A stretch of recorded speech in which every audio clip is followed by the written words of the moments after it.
السلام عليكم، رمضان كريم على جميع متتبعي قناة تسهيلات عقارية.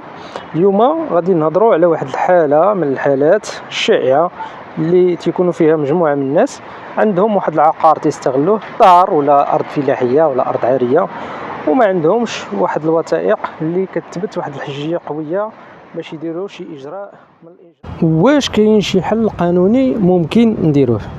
كاين حل قانوني، غير هو تيبغي شويه ديال الوقت الصبر باش دير هاد الاجراءات.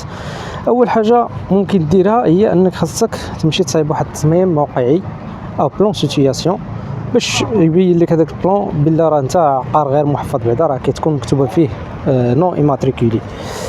ملي كتصايب هذاك التصميم خاصك دير واحد 7 ديال النسخ من التصميم و7 ديال النسخ من الوثائق اللي كتربطك داك العقار، وكتوجه لعند الملحقه الاداريه اللي تابعه ليك، عند القائد اللي تابع ليه العقار، وتقول له راني بغيت ندير واحد الشهاده اداريه بانتفاء الصبغه الجماعيه. هاد الشهاده الاداريه راها مؤطره قانونا، تنظمها المرسوم التطبيقي ديال خطه العداله، لا سيما الماده 18. وهاد الشهاده راه هي نقطه انطلاق ديال مجموعه من الاجراءات اللي ممكن انك ديرها.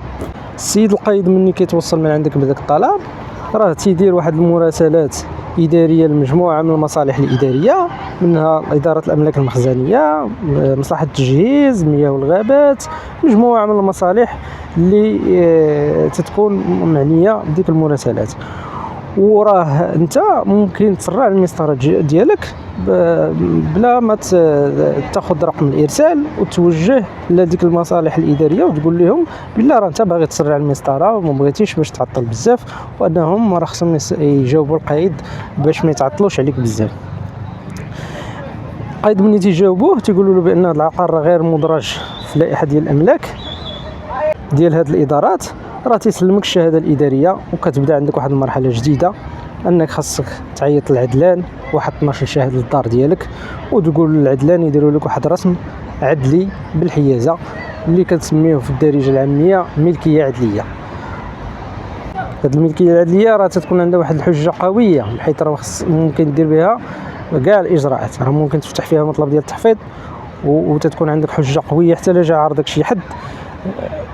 وإلا بغيتي دير هاد الاجراءات راه كدي للشهاده الاداريه اللي عطاك القايد وتدي اللفيف العدلي وتوجه للمحافظه باش تعمر هذاك الاستماره ديال ايداع مطلب التحفيظ، وهكا تيولي عندك عقار غير محفظ وتيولي عقار في طور التحفيظ، وممكن يمشي يولي رسم عقاري او تيتر. والسلام عليكم ورحمه الله تعالى وبركاته.